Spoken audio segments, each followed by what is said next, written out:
Kyle Thornton didn't knock. The conference room door flew open like he owned the place, which, technically, his daddy did. I was mid-sentence explaining our AES 256 encryption protocol to 3 Pentagon officials when this kid strutted in, wearing a suit that probably cost more than most people make in a month. "Warren, we need to wrap this up," he announced, not even looking at our guests. "I have real business to discuss." 22 years in Navy signals intelligence, from enlisted sailor to lieutenant commander, teaches you to read situations fast. I'd handled classified briefings with admirals who could end careers with a word. This wasn't tactical incompetence. This was deliberate disrespect. Colonel Martinez, who had been taking notes on our cybersecurity architecture, slowly looked up.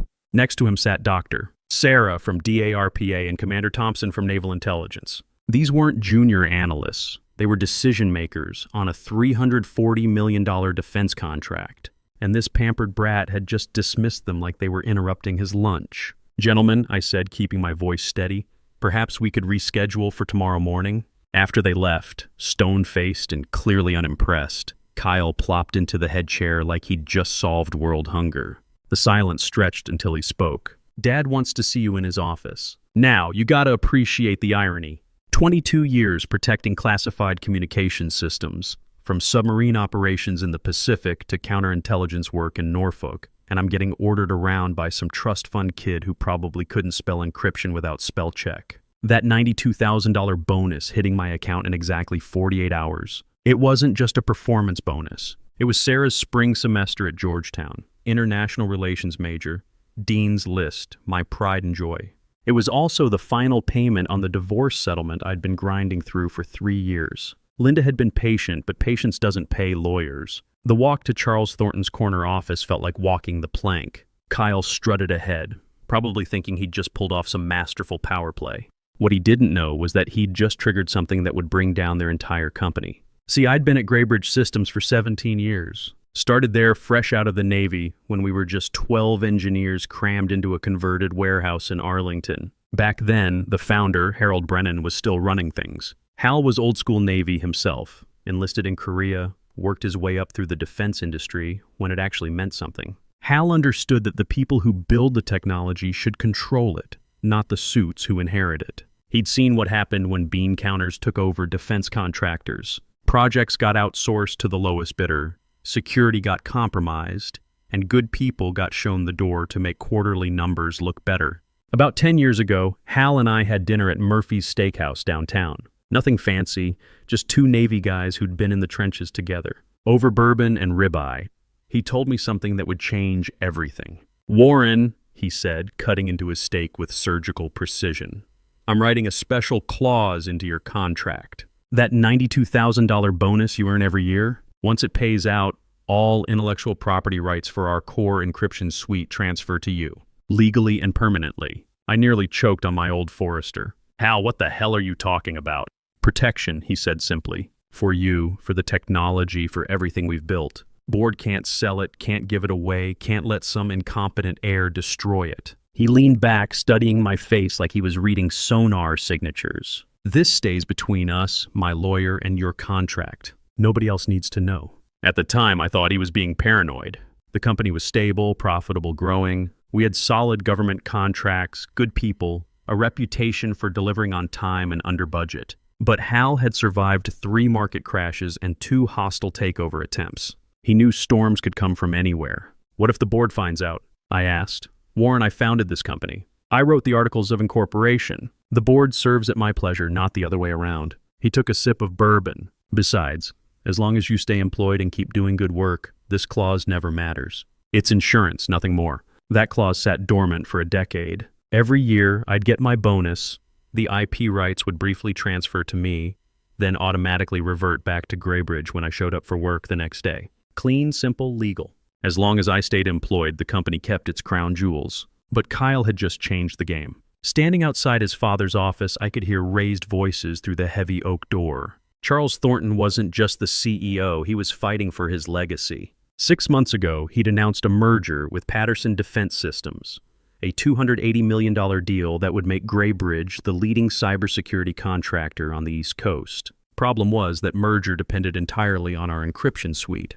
The technology I'd designed, built, and protected for nearly 2 decades. Without it, Graybridge was just another tech company with fancy offices and government connections. The encryption suite wasn't just software. It was a complete security architecture built around RSA 4096 key exchanges, quantum-resistant algorithms, and hardware security modules I'd designed specifically for defense applications. Pentagon had been using our stuff for everything from drone communications to naval fleet coordination. You can't just replace that overnight. Charles had been betting everything on this Patterson deal. The defense industry was consolidating fast, and companies that couldn't scale up were getting eaten alive by the big players like Raytheon and Northrop. Patterson had the size and capital. Graybridge had the technology. Together, they could dominate the cybersecurity market for the next decade. The door opened. Charles looked like he'd aged 5 years in the past month. Kyle bounced in behind me, barely containing his excitement. "Warren," Charles said, not bothering with pleasantries, "we're making some organizational changes." Kyle stepped forward, practically vibrating with anticipation. This was his moment, his chance to prove he belonged in the big leagues. "Effective immediately," Kyle announced, sliding a termination letter across the mahogany desk. "Your employment with Graybridge Systems is terminated." I looked down at the paper. Clean, professional, final. The date stamp showed today's date, exactly 48 hours before my bonus was scheduled to pay out. The termination was effective immediately. No 2 weeks notice. No transition period. Just pack your stuff and get out. Charles couldn't meet my eyes. 22 years in the Navy teaches you to recognize when someone's following orders they don't believe in. "HR will handle the transition details," he said quietly. Kyle was practically glowing. He thought he was being clever, cutting me out right before payday. Save the company 92 grand and get rid of a guy who'd been around long enough to remember when his daddy actually worked for a living. I picked up the pen and signed without a word. No arguments, no protests, no threats, just my signature on the dotted line. The silence in that room was deafening. Kyle had expected drama, shouting, pleading, maybe some desperate negotiation. Instead, I just stood up, straightened my tie, and headed for the door. "That's it?" Kyle called after me. No speech, no threats. I turned back, looking him dead in the eye. Good luck with the Patterson merger. His confusion was perfect. He had no idea what he'd just done. 22 years of handling classified information teaches you something important. The most dangerous secrets are the ones people forget they told you. HR was waiting outside like security guards. Professional, polite, efficient. They escorted me to my office, watched me pack my personal items, and walked me to the lobby. Standard corporate procedure when you're suddenly a security risk. The funny thing about being terminated 48 hours before a performance bonus, the company still owes you the money. Contract law is pretty clear on that. You earn it during the performance period, they pay it at the scheduled time. Kyle's timing wasn't just cruel, it was legally pointless, except he'd forgotten about Hal's clause. I got home to my empty apartment. Sarah was at Georgetown, Linda had taken the house in Fairfax, and fired up my computer. The countdown timer I'd built years ago showed exactly 47 hours, 23 minutes, and 14 seconds until bonus payment. When that timer hit 0, I'd own the most valuable piece of technology Graybridge had ever produced. And Kyle had just guaranteed I wouldn't be their employee when it happened. My phone started buzzing almost immediately. First call was from Captain Rodriguez at Northrop Grumman. "War, what the hell's going on over there? Heard some punk kid fired you right before the Patterson deal." Word travels fast in the defense contractor world, especially when it involves someone who'd spent 2 decades building systems that keep American assets safe overseas. The Navy community is tight-knit, and news like this spreads through the network faster than classified intel during a crisis. "Just a corporate restructuring, Rico. Nothing I can't handle. Warren, you built half the encryption systems the fleet runs on. If you're available, I've got 3 different projects that could use your expertise." I thanked him and let the call go to voicemail when Doug Patterson's name appeared on the caller ID. Doug was smart money. His company had been circling Graybridge for 2 years, waiting for the right moment to make their move. "Warren," his voice was tight, controlled. "We need to talk." "I'm listening." "My legal team just flagged something in the merger documents. There's a personnel clause that names you specifically as essential to the technology transfer. Says if you're not with Graybridge at closing, we have the right to walk away." I leaned back in my chair, watching the timer count down. "That's interesting. Warren, I'm going to ask you straight. Are you still employed by Graybridge?" "As of 4 o'clock this afternoon, no." The pause stretched long enough for me to pour myself 3 fingers of bourbon. The good stuff, Blanton's single barrel that Sarah had given me for my last birthday. Jesus, Doug finally said. Do they know about the clause? I doubt it. Another pause. Warren, what would it take to bring you on board with Patterson directly? Now that was the question I've been waiting for. Let me think about it. Things might be changing in the next day or two. What kind of changes? The kind that make this conversation a lot more interesting. I hung up and allowed myself a smile. Kyle had no idea how many dominoes he just knocked over. The next morning brought news alerts on my phone. Graybridge stock down 8% on merger uncertainty. Some analyst had caught wind of personnel changes and started asking uncomfortable questions. The financial press loves a good corporate drama, and the optics weren't great, firing key personnel right before a major deal closing. By the time I finished my coffee, Kyle was calling. His voice had lost all its swagger from yesterday. Warren, we need to talk. I'm listening. There seems to be some confusion about your termination. Maybe we were too hasty. I almost laughed. Confusion, like accidentally firing your chief architect was just a clerical error. What kind of confusion, Kyle? Patterson's lawyers are asking questions. About some clause in the merger documents. About your role in the technology transfer. Ah, I said, taking a sip of coffee. Section 12, subsection 4. Personnel continuity requirements. You know about it? Kyle, I helped write that clause. Patterson insisted on it during negotiations. They wanted assurance that key technical personnel would remain through the integration period. The silence stretched. I could practically hear the wheels turning in Kyle's head, trying to figure out how he'd missed something so important. The answer was simple. He never read the contracts. Kyle was the kind of executive who skimmed executive summaries and left the details to lawyers. Look, Warren, maybe we can work something out. Reinstatement, back pay, maybe even a retention bonus. I'm not coming back, Kyle. What do you mean you're not coming back? Warren, this is your life's work. This is your company. No, I said quietly. This was my company. Now it's just another place where people make bad decisions. I hung up and went for a run. 5 miles through Arlington, past the Pentagon, past the memorials, past all the places that reminded me why the work mattered. The encryption systems I'd built weren't just software, they protected American lives. Navy ships in the South China Sea, Army units in Syria, Air Force drones over Afghanistan. Every time some terrorist tried to intercept our communications, my code kept them in the dark. Kyle didn't understand that.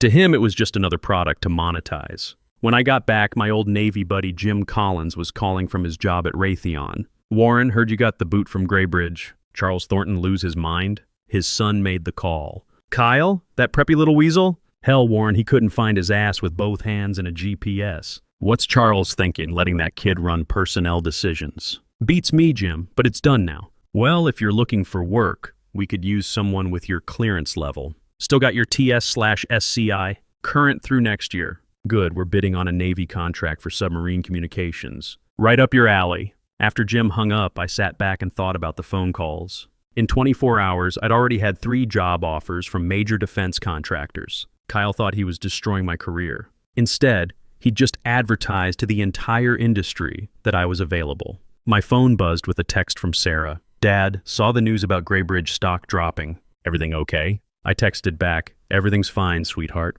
Don't worry about tuition money. Dad's got it handled. She responded with a heart emoji and love you, Dad. That's when it really hit me. Kyle hadn't just fired me. He'd tried to mess with my daughter's future. Sarah had worked her butt off to get into Georgetown. Dean's List. Every semester, internship at the State Department lined up for summer, dreams of working in international relations. No way some trust fund brat was going to derail that. The afternoon brought more calls. Charles Thornton himself sounding desperate. Patterson's legal team asking pointed questions about intellectual property ownership.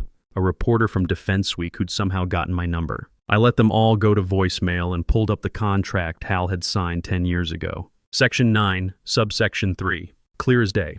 Upon payment of annual performance bonus, all intellectual property rights for Encryption Suite VI 3. 7 and associated technologies shall transfer to Warren Caldwell, individual proprietor. The clause was airtight. Hal's lawyer had been military JAG before going private. He knew how to write bulletproof language. The transfer was automatic, triggered by bonus payment, irreversible without my written consent. By evening, the story had leaked. Key personnel terminated. A head of major defense merger was trending on LinkedIn. The stock had dropped another 6%. Message boards were full of speculation about what Graybridge's board was thinking, firing critical people right before a deal closing. Kyle called again around 8 p.m. This time he sounded different. Scared.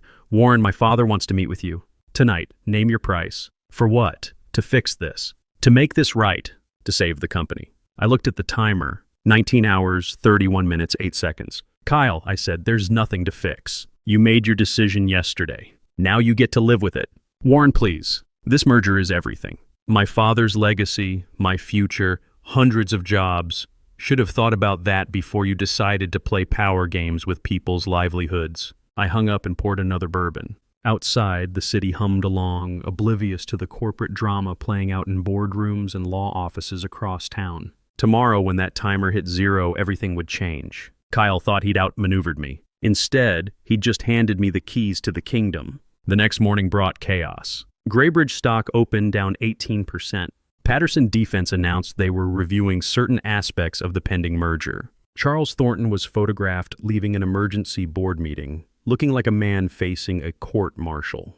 My phone hadn't stopped buzzing since dawn. Lawyers, executives, reporters, headhunters. Everyone wanted to know what was happening, what I was planning, what it would take to fix this mess. I ignored them all and went for my morning run. The October air was crisp, leaves turning gold and red along the Potomac. Life has a way of putting corporate drama in perspective when you're watching the sunrise over the Lincoln Memorial. When I got back, there was a black sedan parked outside my building. Charles Thornton sat in the back seat, looking like he'd aged another decade overnight. Warren, he said as I approached. Please, 5 minutes. I got in the car. Charles had always been straight with me, even when his son was being an ass. Military guys understand chains of command and personal accountability. My son made a mistake, he said without preamble. A catastrophic, career-ending mistake. But it doesn't have to destroy everything we've built. Charles, I've got nothing against you personally. You've always been fair to me. But your boy crossed a line. He's young, stupid,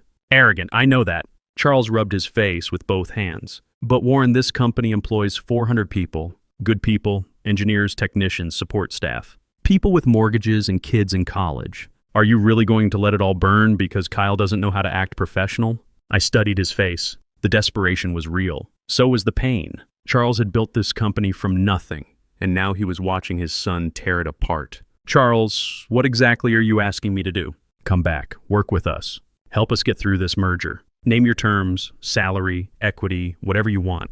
Kyle will be reassigned. Permanently, and if I say no, he slumped back in the leather seat. Then we're done. Patterson walks, the stock craters, the board fires me, and Kyle inherits whatever's left of the wreckage. I checked my watch. 6 hours, 14 minutes, 33 seconds. Charles, I need you to understand something. In about 6 hours, none of this is going to matter. Not the merger, not the stock price, not Kyle's future. In 6 hours, the game changes completely. What are you talking about? Ask Harold Brennan's old lawyer. Check the contracts from 2014. Read Section 9 of my employment agreement. His face went pale. Charles was sharp enough to know that when someone mentions a specific contract section, it's not good news. Warren, what's in Section 9? The reason Kyle should have fired me in January, not October. I got out of the car and walked inside. Behind me, Charles was already on his phone, probably calling every lawyer in the building. 4 hours later, my phone rang. Unknown number. Warren Caldwell? Speaking. This is Sandra Kim, General Counsel for Graybridge Systems.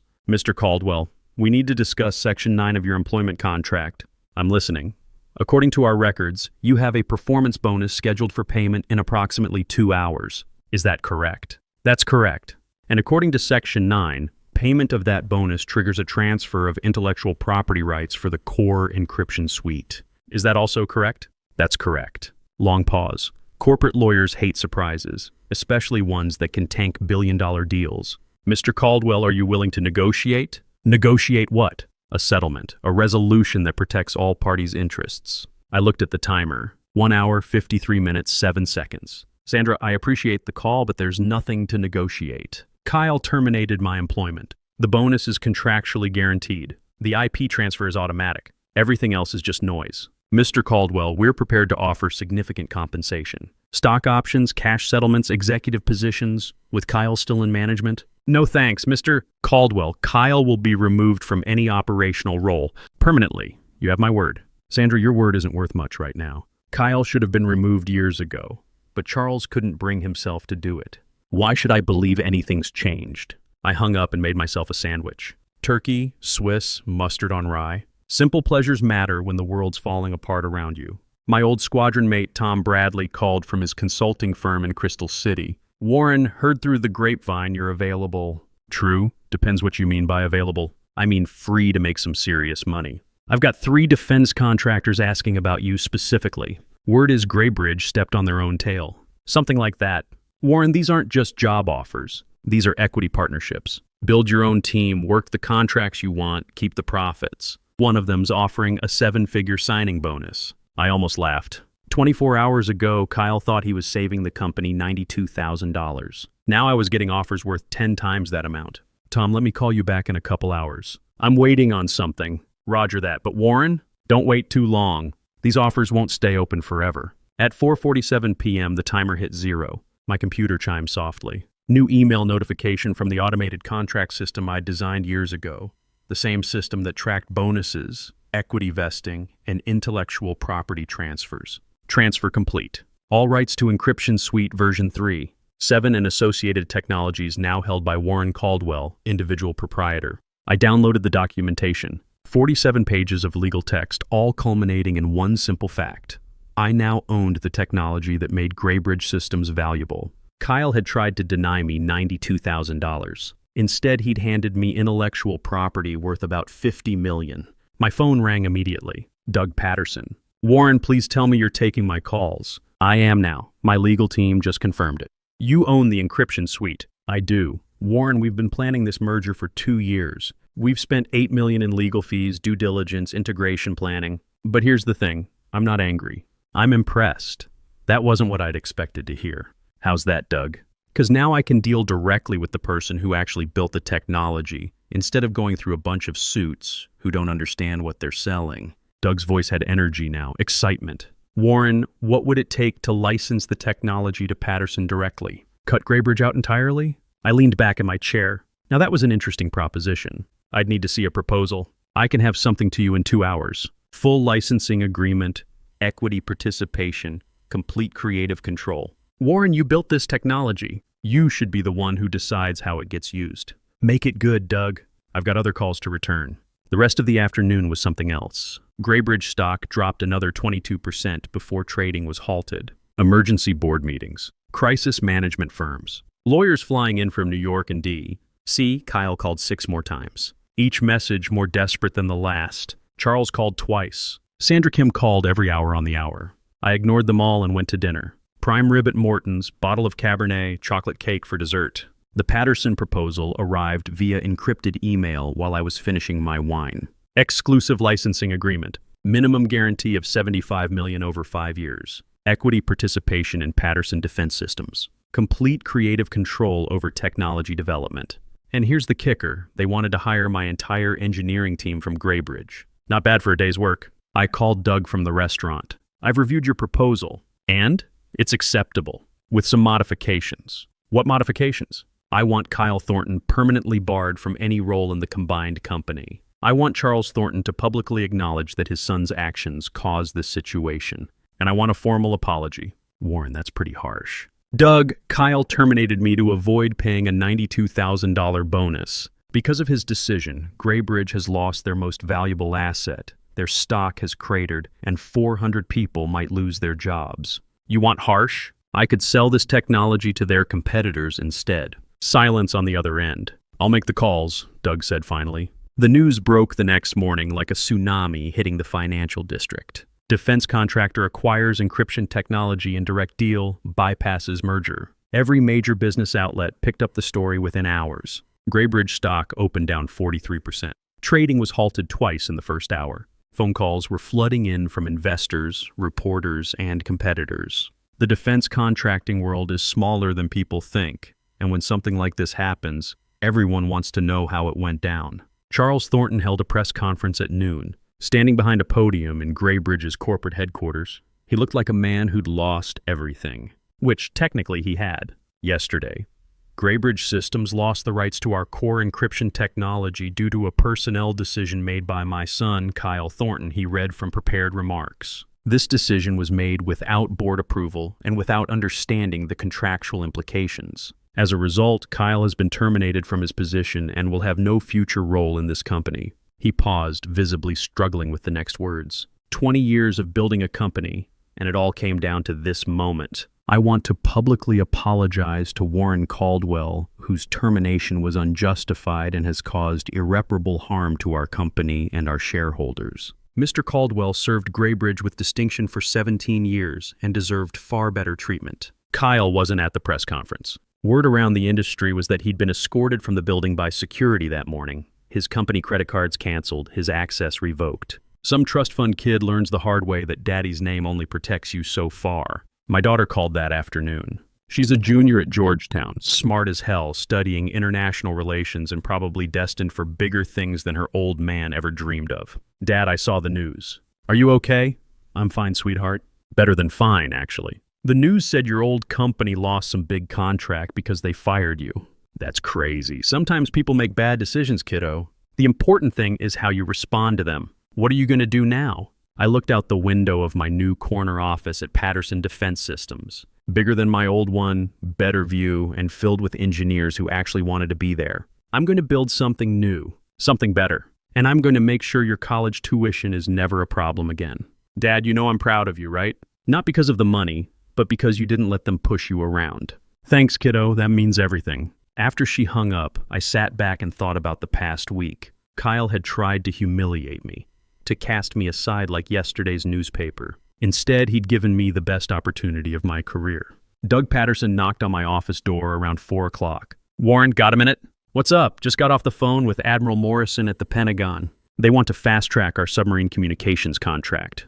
Apparently, they're impressed with how we handled the transition. I had to smile at that. How we handled it. Warren, you could have burned the whole industry down. Instead, you kept the technology in American hands, protected the existing contracts, and made sure our allies didn't lose access to critical systems. Morrison said that's exactly the kind of strategic thinking they want from their contractors. That felt good. Better than the money, better than the equity, better than watching Kyle's world fall apart. Knowing that the work still mattered, that American forces would still have the best encryption technology in the world. What about the Graybridge people? 15 of their best engineers want to come over, including that whole naval intelligence team you built. They said they'd rather work for you than whoever Graybridge brings in to replace you. And Kyle? Doug shrugged. Last I heard, he's in California trying to launch some cryptocurrency startup. Apparently, he's convinced he can revolutionize blockchain technology. I almost felt sorry for him. Almost. 3 months later, Graybridge Systems filed for bankruptcy.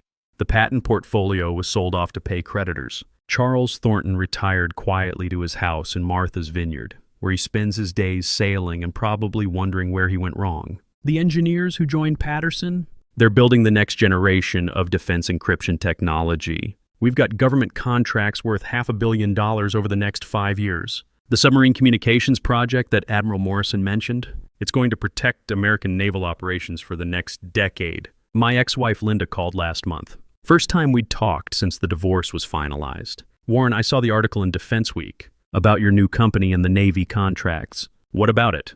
I just wanted to say I'm proud of you, and I'm sorry about how things ended between us. Water under the bridge, Linda. We both moved on. The house in Fairfax sold last week. I'm moving to a smaller place in Alexandria. With the divorce settlement and the sale, I'll be fine financially. That was good to hear. Linda was a good person who'd gotten caught up in my career obsessions and my inability to balance work with family. She deserved to be happy. Sarah's tuition is paid through graduate school now. She's thinking about law school after Georgetown, maybe working in international trade or defense policy. Smart girl who understands that technology and national security go hand in hand. Every morning when I walk into Patterson's offices in Arlington, I pass a framed photo from our first Navy contract signing. Admiral Morrison, Doug Patterson, myself, and 36 engineers who chose to leave secure jobs to build something better. Kyle's termination letter is framed on my wall too. Not out of spite, but as a reminder. Sometimes the best thing that can happen to you is someone showing you the door. It forces you to figure out what you're really worth. The timer on my computer now counts up instead of down. Every second is a reminder that patience beats panic, that preparation beats politics, and that sometimes losing your job is the best thing that ever happened to you. 6 months ago, I was worried about making a bonus payment. Today, I own equity in a company that's revolutionizing defense communications. 6 months ago, Kyle thought he was saving his daddy's company $92,000. Today, that company doesn't exist. The defense industry moves fast, but it also has a long memory. Companies that treat good people badly don't last. Engineers who build technology that protects American lives get remembered. And trust fund kids who think they can buy respect usually end up learning expensive lessons. I kept the USB drive Kyle thought contained my backup files. It still sits on my desk, still empty, still a reminder that the most dangerous thing you can do is underestimate someone who's been planning longer than you've been paying attention. Sometimes people ask me if I planned the whole thing. If I knew what Kyle was going to do and set him up to fail, the truth is simpler than that. I just did my job, read my contracts, and kept my mouth shut when it mattered. Harold Brennan taught me that the best protection isn't a weapon. It's being too valuable to lose and too dangerous to cross. Kyle never learned that lesson. His loss became my gain and his mistake became my opportunity. These days, when young engineers ask me for career advice, I tell them 3 things. Read your contracts, know your worth, and remember that the people who try to diminish you usually end up diminishing themselves. The $92,000 bonus Kyle tried to deny me, it hit my account exactly when it was supposed to, because contract law doesn't care about office politics. But that money was just the trigger. The real payoff was everything that came after. Sometimes the best revenge isn't elaborate or dramatic. Sometimes it's just being patient enough to let other people's bad decisions catch up with them. And sometimes, if you're really lucky, their bad decision becomes your big break. If you've ever been underestimated, if someone ever tried to push you out of something you built, remember this: sometimes the most powerful weapon isn't anger or revenge. It's knowledge, preparation, and the patience to let other people's bad decisions catch up with them. The timer on my computer keeps counting up. Every second reminds me that sometimes losing your job is the best thing that ever happened to you. And sometimes the person who tries to destroy your career ends up handing you the keys to something much better. Kyle Thornton thought he was playing chess. Turns out he was just moving pieces around while I was playing an entirely different game. One I'd been preparing for since the day Harold Brennan first explained what real security looks like. In the end, it wasn't about the money. It was about respect, integrity, and making sure the technology that protects American lives stays in the right hands. Kyle never understood that. His loss.